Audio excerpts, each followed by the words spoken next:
Hi everyone, my name is Jesse Toufexis, and it is my pleasure to welcome you to the 10th episode of Meet the Author, presented by the Association for Canadian Jewish Studies.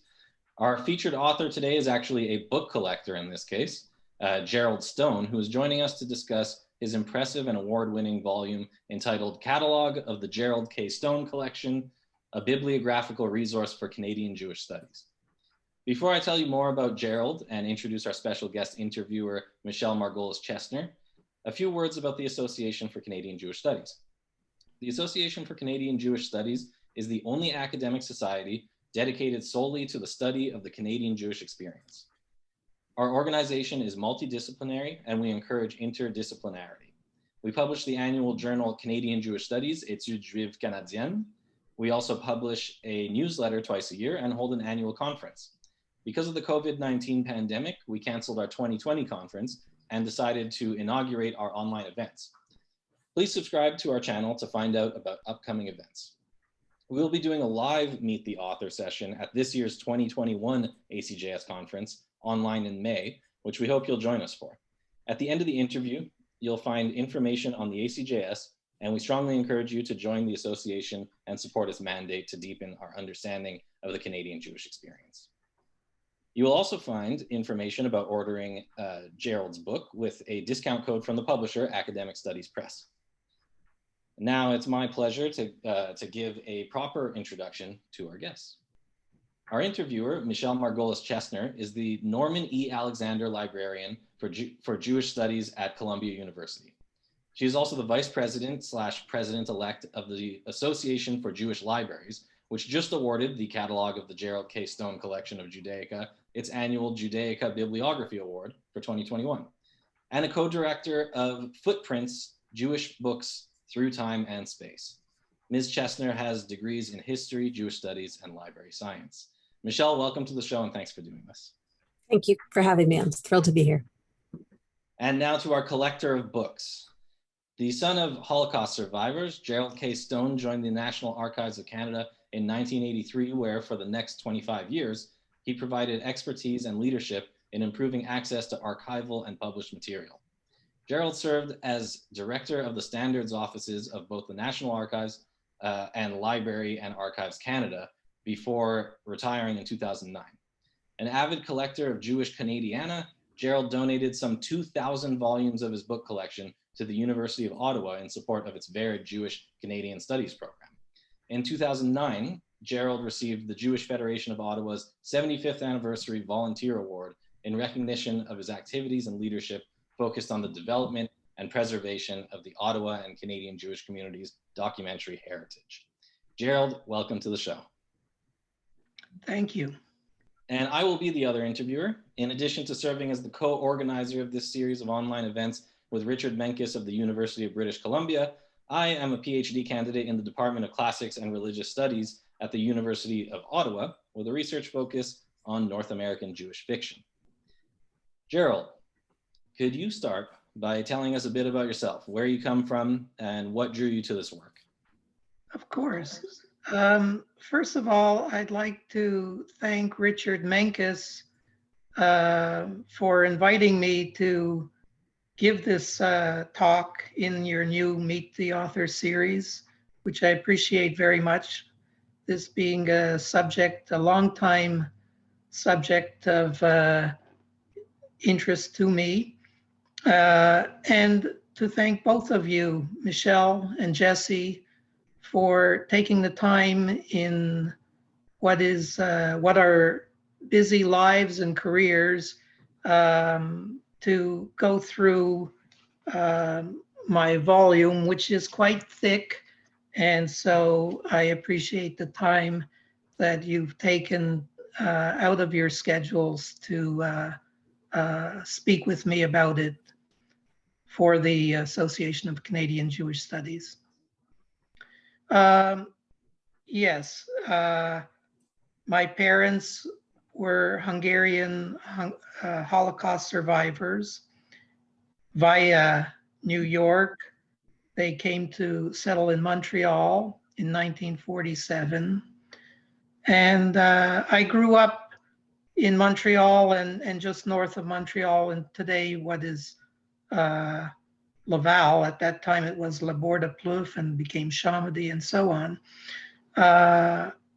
And I ended up going to both Concordia University and McGill University, where I got my master's in library studies. And as you mentioned, much of my career has been in developing archival and library descriptive standards and systems and implementing them.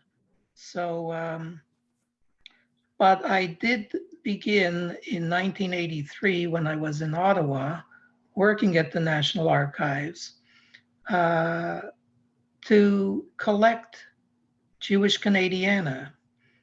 And that's been an ongoing, it continues to this day, that interest. Great, thank you. Michelle, thanks again for joining us. And now it is your turn. Fire away. Great, thank you. So I'm going to jump right in. What was the initial spark that led you to begin collecting Judaica Europeana? Well, initially, I think it was two things. You have to remember, in 1983, I was a young, freshly minted librarian with a couple of years of cataloging on contracts and term positions under my belt. I just got a permanent job at the National Archives. I wasn't yet married. I didn't have a wife. I didn't have children. I didn't have a house. I didn't even have a car. So I had a lot of time.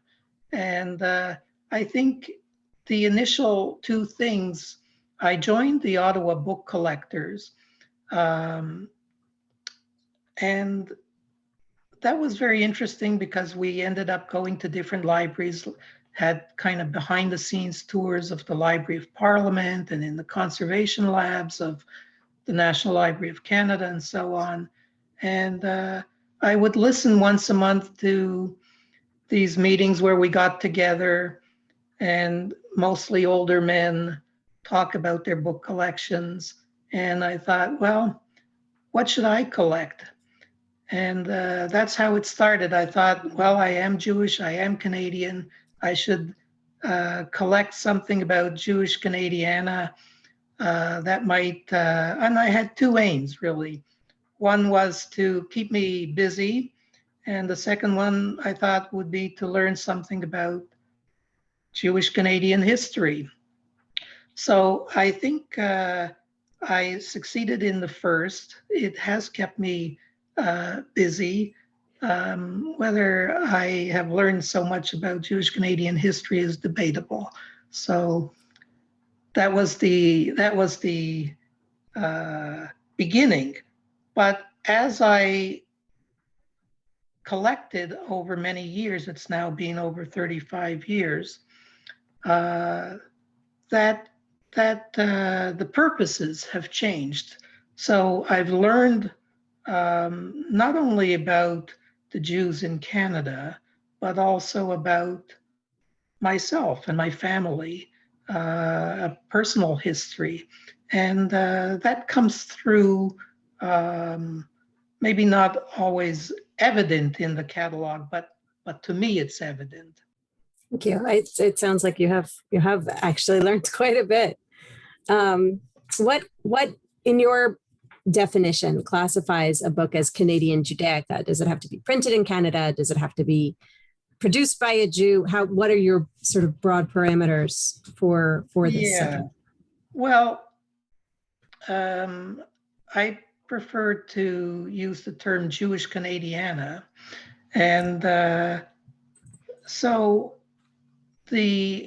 typically, just like we would call Judaica Americana or Jewish Americana, it tends to be books by or about the Jewish Canadian experience, works that are about Jewish history or religion or culture, arts, and so on in Canada, or by Jewish Canadians. It's not at all essential for a book to be published in Canada. Many, and I think that's important.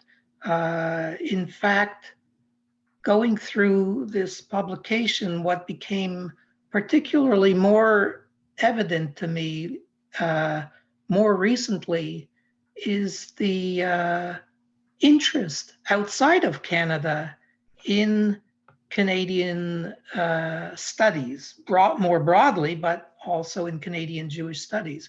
So you find people doing degrees and research in A.M. Klein or Leonard Cohen and so on in countries around the world. So it really is a shrinking global village. People, rabbis, artists, people of all kinds of profession may have spent time in Canada, but are no longer here, but for the period that they were here, are of interest to me. And I feel fall within the spectrum of Jewish Canadiana. Okay. The other comment I'll make about it is that I tend to use a very broad interpretation, and I don't limit myself exclusively. It's primarily printed material, library material, but also more recently electronic resources. But also I can show you occasionally I will have artifacts, what you would think of more as museological. But here's, for example, some silverware from Judah George Joseph, one of the earliest Jewish residents of Toronto, but also one of the earliest silversmiths, Jewish silversmiths in Canada. So, and that comes from about 1840s.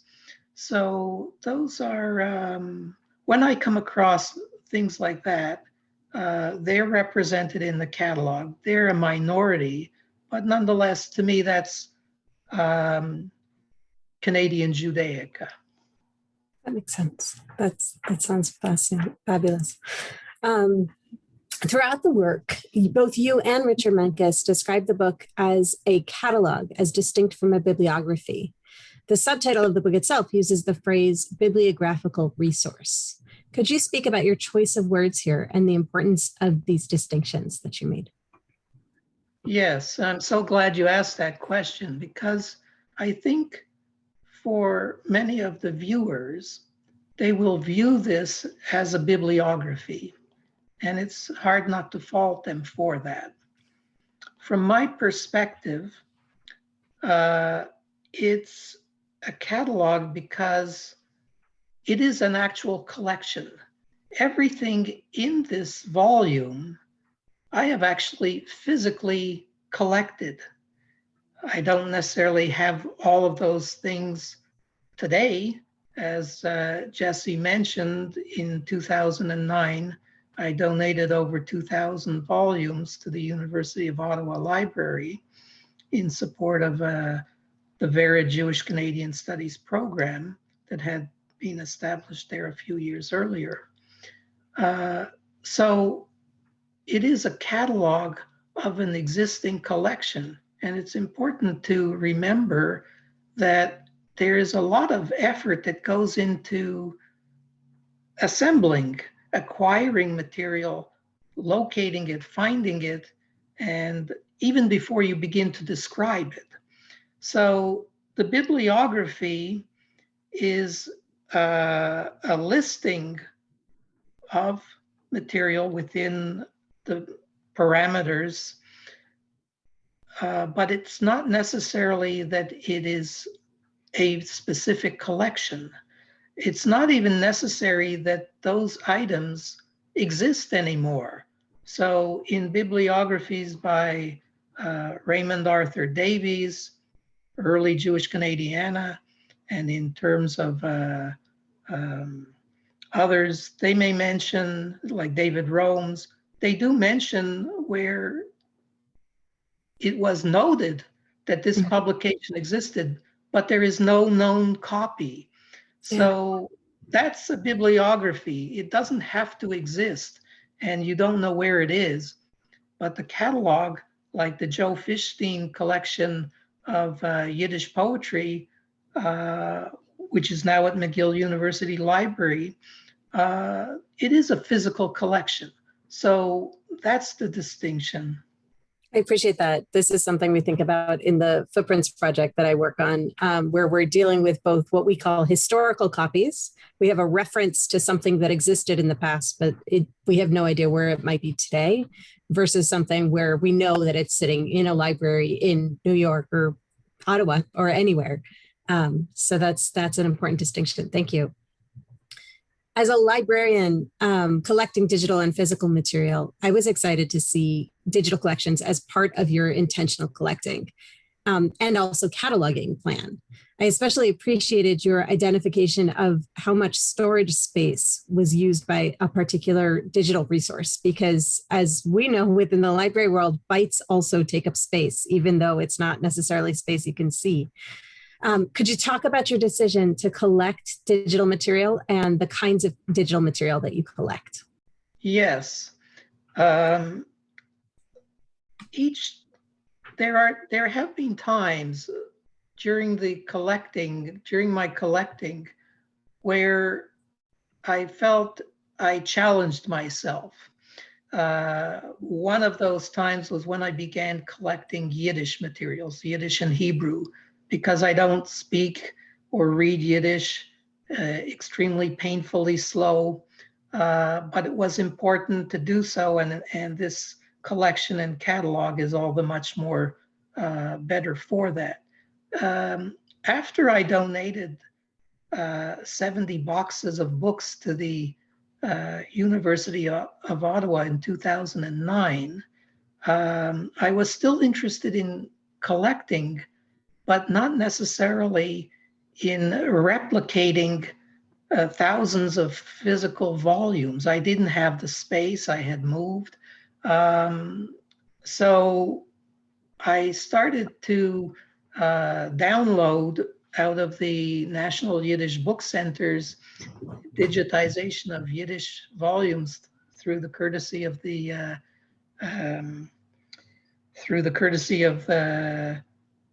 what's his name? The great filmmaker. Steven Spielberg. Exactly, thank you.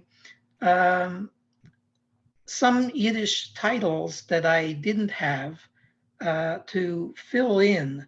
But once I started that, I realized that there is so much on the internet and accessible that over these last several years, really from 2012 to the present, I was able to download and organize and describe.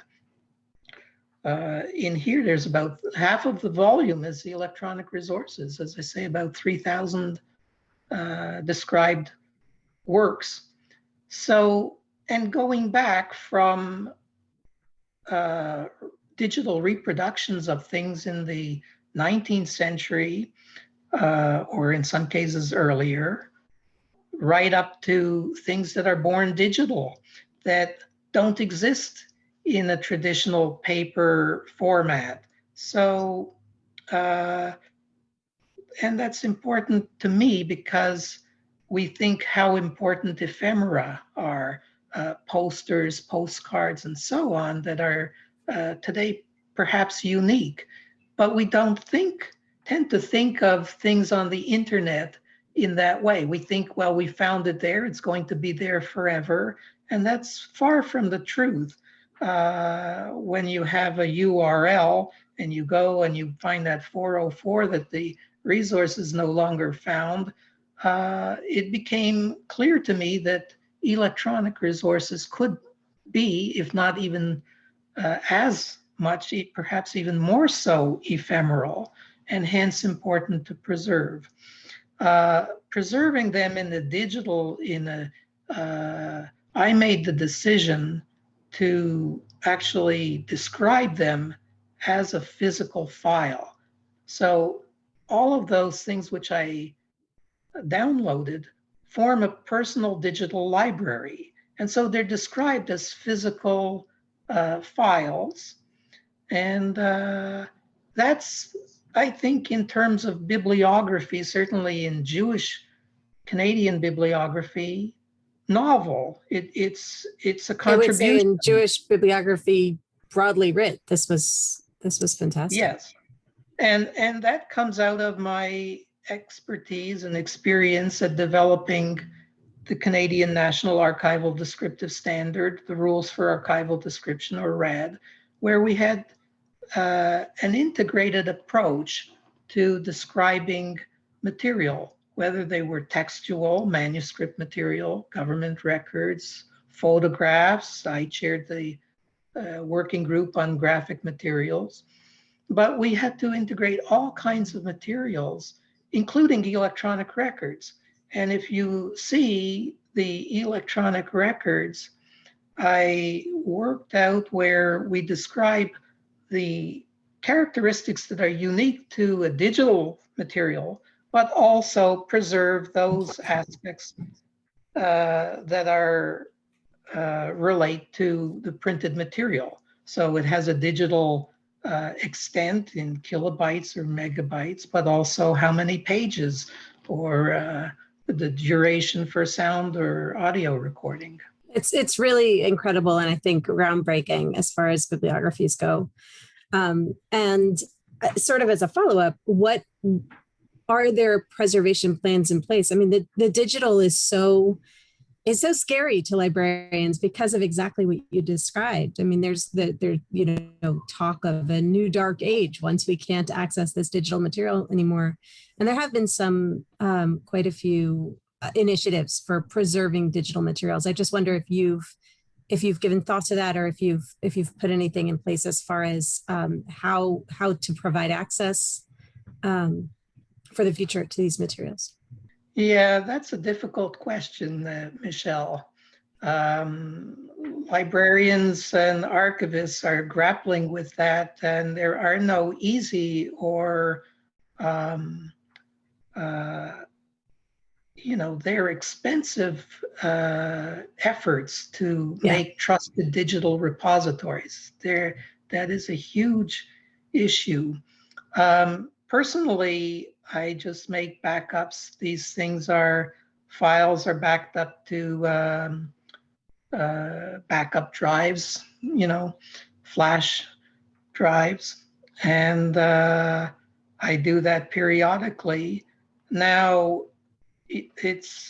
you'll notice that I record not a URL, not that uniform resource address or the digital object identifier. I don't want to get too much into the technical things, but I try to preserve in what I call a file locator, which is basically like a call number for a digital file. I try to, as frequently as possible, record the file name by which I found it. And although I don't mention it in the catalog, frequently that just putting that file name in your browser and searching on that will bring up that resource, particularly for theses, things that come out of like the Berman Jewish Policy Archive or SSRN, where they have uniform kinds of numbers, or they use stubs of the International Standard Book numbers and so on. They do serve as a recall device. And so that's why there's a great deal of variation there, but purposeful in that they may serve people using this who want access to it as a kind of handle. Like a call number. Find it. Yeah, yes. Yeah. That's, I mean, it's really, really well done. And I really appreciate it. I think many people who are organizing their own files and have, hundreds, if not thousands, I don't know about you, Jesse, as part of your research of PDFs on their computers, of various files. And, you know, this is something that needs to be grappled with at a personal level too. And I think you've created a really good model in the way that you cataloged these digital materials. I appreciate that, and I'm glad that the association chose you for that reason, that you bring both an historian background in history to this discussion, but also an appreciation of the mechanics, the library side of the equation that for me has been also an important part and a creative part in fashioning. Yeah, and that's very clear throughout. Maybe a bit of a lighter question. What is the oldest, I'm not going to say book, item in your collection now that we saw the silverware? Well, the oldest is, let me try and find that quickly. It's Thaddeus McCarty's, it's a small volume, 39 pages. The advice of Joab to the host of Israel going forth to war, considered and urged in 2 discourses delivered at Worcester, April 5th, 1759, being the day of the public annual fast appointed by authority, and the day preceding the general muster of the militia throughout the province for the enlisting soldiers for the intended expedition against Canada, printed in Boston in 1759. And so that actually I have in digital form. It's accessible and was reproduced from a copy held by the Seminary of Quebec Library. But I actually located a quite an imperfect copy, but it's a physical copy of that. So that's the earliest thing, dating from 1759. And I think I mentioned that because it speaks to the purposes for which I collect. Some things are collected for informational purposes. And I think a lot of libraries, as well as researchers, use books and printed material documents for information, but they also have other value, evidence, association, artifactual value. So this is an excellent example. If you want just the information, you have a digital copy accessible through the Canadian Institute for Historical Micro-Reproductions, but that actual dog-eared imperfect copy is nonetheless coming from 1759, an artifactual, almost a museological specimen of that item. Please share the newest. Okay. I'm gonna guess that it's a digital item, but maybe not. Yes, you are right in that regard, and it's hard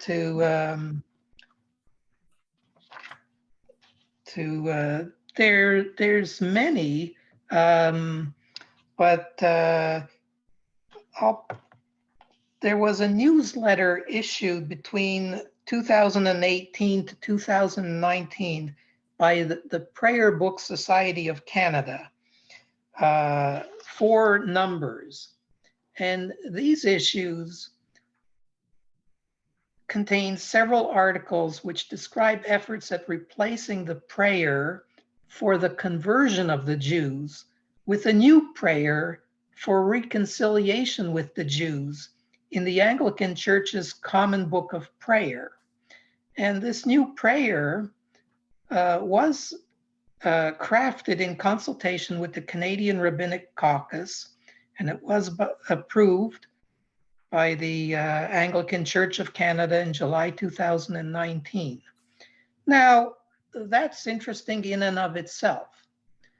But in the first year that I went to library school at McGill in 1978, I actually was in residence at the Anglican Diocesan Theological College on University Avenue, right across the gates from McGill. So it was very easy to go to library school. And I was the only resident Jew in the Anglican Diocesan Theological College. One morning, as I was leaving my room, a theological student passed me in the hall hurriedly and said, he's going downstairs for prayers, and he says to me, "They're all praying for your conversion." So that's an example of where something is in this, but there's a deep personal connection to it. There's that resonate, something that I read or collected twigs some personal experience or association. But I love the connections between what you're collecting and your actual experience. That's a great story. So I guess we'll step back to the librarianship piece a little bit. I was excited to see that you cataloged the collection, I would say properly from a librarian's perspective, and you use the Elazar system of Judaica cataloging, which many Judaica libraries use today. Can you speak a little bit about your cataloging decisions and how you actually were able to catalog such a large corpus of material? Well, the Elazar system is a system specifically for Jewish libraries. It's very well thought out. And you have to remember, I was also working in the National Archives for many, many years. And in the archives, we have to deal with means of controlling huge volumes of material, sometimes at collective levels of description, what we call now phone. They used to be manuscript and record groups and so on, series and files. And so I was able to assimilate many of the things that in my career I was involved with, having to deal with the organization of large volumes of material, both of all kinds of media, private and public, and as well in 2004 when the National Archives merged with National Library, even greater, to merge two distinct professions into one institution, one national institution. But in terms of this specific collection, obviously it needed to be extended for Canada. I've done that in extending the classification for specific cities, Montreal, Toronto, Vancouver, Winnipeg. But also, let me give you an example. In Elazar, literature is separated by form, so poetry, drama, novels, and so on. I felt it more important to keep all the works by a given author together. So contrary to how Elazar has treated literature, I would bring all together works by a given author, whether it's essays, poetry, and so on, and arrange it chronologically. So you could see that development of an author over time. Another example relates, because it's an interest of mine, in Elazar, they obviously treat anti-Semitism. But today, many court cases and statistics and police units that track this talk about hate crimes. So hate crimes is a broader concept than specifically anti-Semitism. And so I had to create an area, basically expand the classification to deal with in what today we more broadly speak of as hate crimes. Thank you. Richard Menkes's preface hints at a number of interesting stories around the collecting itself that you do. I wonder if you could share with us a particularly memorable acquisition or how you were able to track down something that maybe had an interesting story. Well, this is the book, the cover of the book. Now, I was in I think it was in 1992. I was in Montreal, just walking up. I wasn't living in Montreal at the time. I was living in Ottawa, but I had come to visit. Probably I came to visit my parents. But typically, whenever I did, I would make an effort to go to the Jewish Public Library and see what they had in their, book trucks or whatever that they didn't need and were offering for sale to the public. And I would go to bookstores and so on. I was walking up a street and ended up talking to someone just out of the blue. He asked me, am I Jewish? I said yes, and we got to talking a little bit more, and it came out that I collect Jewish Canadiana. And he said, do I know Alan Raymond? And I said, no. He said, oh, well, Alan Raymond collects all this kind of stuff, and he has an open house today. He's trying to sell or get rid of a lot of this stuff. And I said, wow, that's fascinating. I'd be interested to go there. And it was already in the afternoon. So I got his address. I walked over, or whatever, I went over, go up to his apartment, and it was already quite picked over. But there, I found a drawing. This drawing, it was in a terrible cheap frame, but I thought that was an interesting drawing, given that he's a book collector and I'm a book collector, and so I also picked up 6 or 7 other books, and I didn't even know who he was. There were several people in his apartment, and I saw 2 men talking, and finally I asked, how much is this? And he told me what that was, and so that's how I acquired that. And then when the publisher, once the manuscript was well in its way of being produced, and the work shifted to the cover, and I was asked if I had any ideas, I said, well, I have this item of a book, and that might well work well, and I made photographed it, and so that's the I thought that's interesting. Might be an interesting sideline of how that came about. Yeah, thank you. I love that image. So here's the question that I don't like being asked when I'm being interviewed about the collection that I curate, but because I'm the interviewer, I'm gonna ask you the question, which is, what is your favorite item in the collection? And I'll qualify it with "at the moment," because that's usually how I end up answering the question, but you can answer how you wish.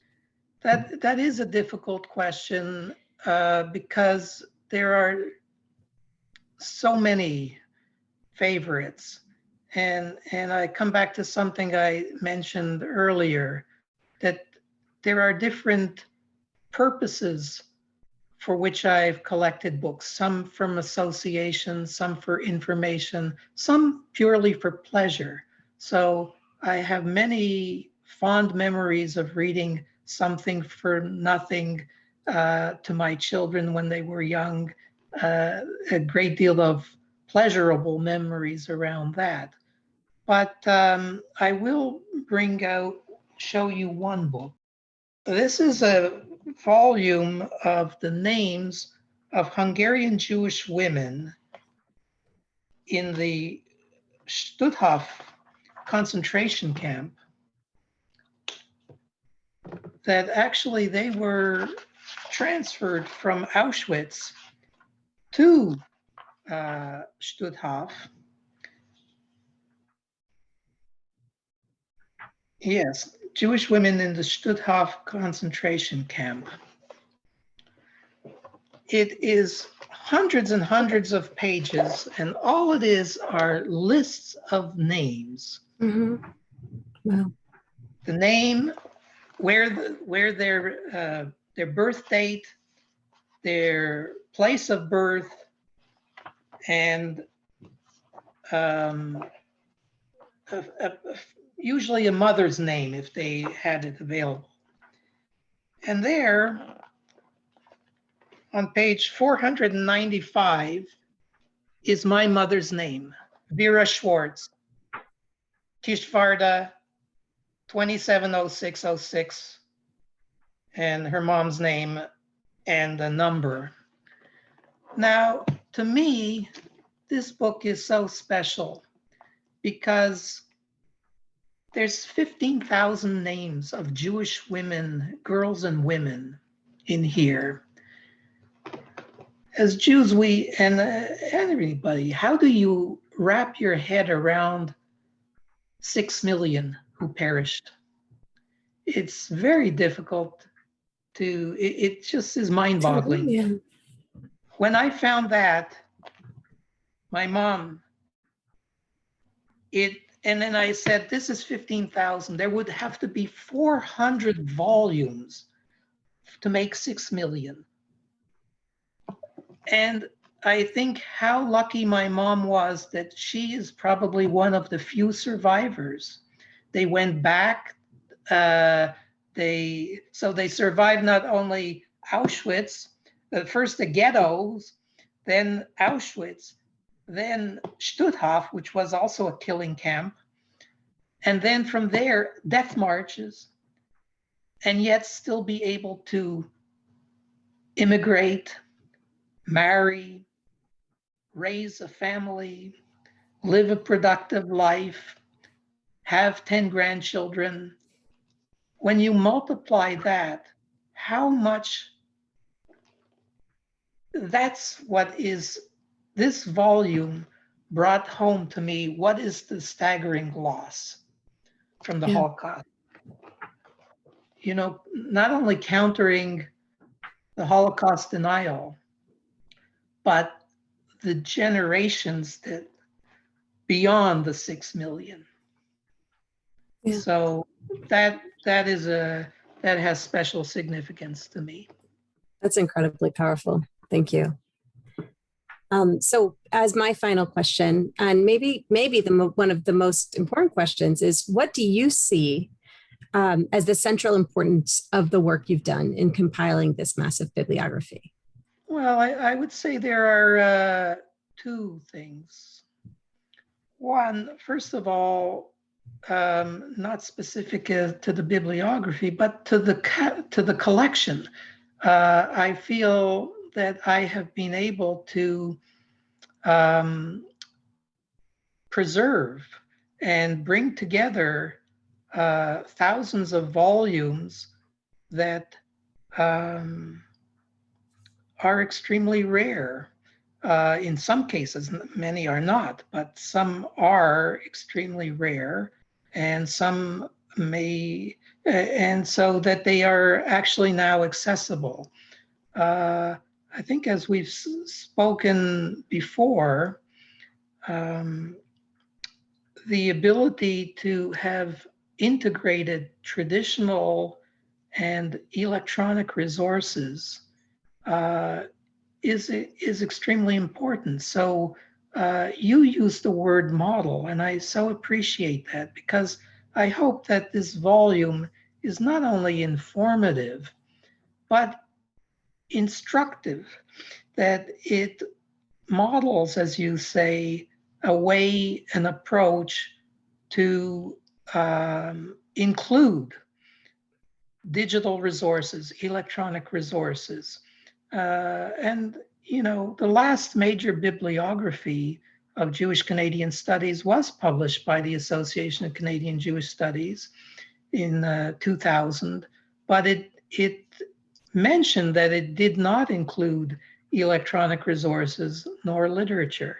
And so in this publication, both are included very extensively: literature, Yiddish, English, French, Jewish, as well as digital resources in a broad gamut, from arts, legal and legislative materials, and right across a broad swath of disciplines. Wow. I mean, it's truly an example of the sum being exponentially greater than its parts. There's so many, you know, as you said, some items are very little cost or even free, but when brought together in this very large corpus, you have something really incredible for the research of Canadian Jewry. So thank you. Thank you so much for those questions, Michelle. That was great. Can you say why this volume won the award from your association? Like, what were the special qualities that led it to stand above others in that category? I'm not on the committee. I don't know what their deliberations were. Okay. My thinking, just in looking at the bibliography, is the breadth and depth of the bibliography. So many of the items have descriptions that are clear, and you can understand why they were included. There's a great index at the back that gives all sorts of subjects. It's easy enough to work through because it's already cataloged. Because it uses this LSR system, you can search by subject if you know LSR, and you can then find the books more readily. So I think it updated the sources that had been available in the past, so that, like I said earlier, somebody now could really do a comprehensive study of Canadian Jewish history as evidenced in this collection. In a really broad way. Again, I don't know who the competition was, but I have to say that looking through this, I see that it's really an incredible resource, and so well deserving. I think the digital piece as well. I keep bringing it up because it's so unique and something that we grapple with so much. I think the decision not to use URLs was a wise one because they change so often. And it's a real concern because URLs are cited now in dissertations and publications, and then you go to the URL 2 years later and it's gone. And so I think using the files was a really good answer to that. It doesn't give you databases and things like that in that way because of that choice, but it's a more stable way to access these materials that otherwise, again, is completely ephemeral and would disappear. As a non-librarian, I find both of your perspectives really interesting. So this has been really fun. Gerald, just one last quick question. What's next for you? What's your next project? You know, I mentioned that I just moved recently in February to Florida from Canada. With few exceptions, my collection is all still boxed up and in storage. I'm interested in making my collection accessible. It's partly why I agreed to donate 2,000 volumes to the University of Ottawa when they were starting up a Jewish Canadian Studies program. Ironically, I'm now a book collector that doesn't even have in this household a single bookcase.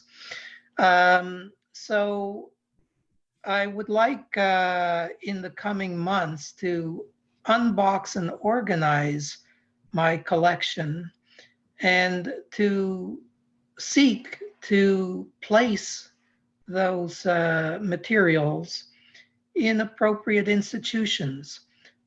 Before I left Canada, I felt that I made a selection of about 70 items that I felt belonged in Canada, and more specifically at the National Library. And I've been successful in transferring ownership of them to Library and Archives Canada, where they can benefit and have researchers can benefit from the access they have to them. So, I can't take these things with me when I go. Nobody can.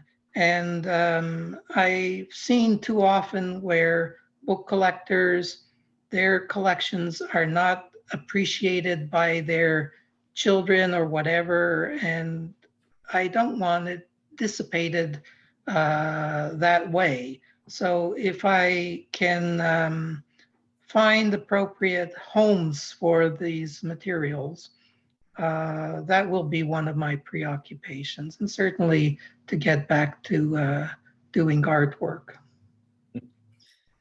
Great. Gerald, this has been wonderful. Thanks for joining us. Thank you so much. I really appreciate it. Thank you. And Michelle, thanks so much for taking the time to be our guest interviewer. It's absolutely my pleasure. Thank you. And I am Jesse Toufexis. Please keep watching so you can find out information about joining the Association for Canadian Jewish Studies and to get ordering information and a discount code for the catalog of the Gerald K. Collection of Judaica. Stay safe.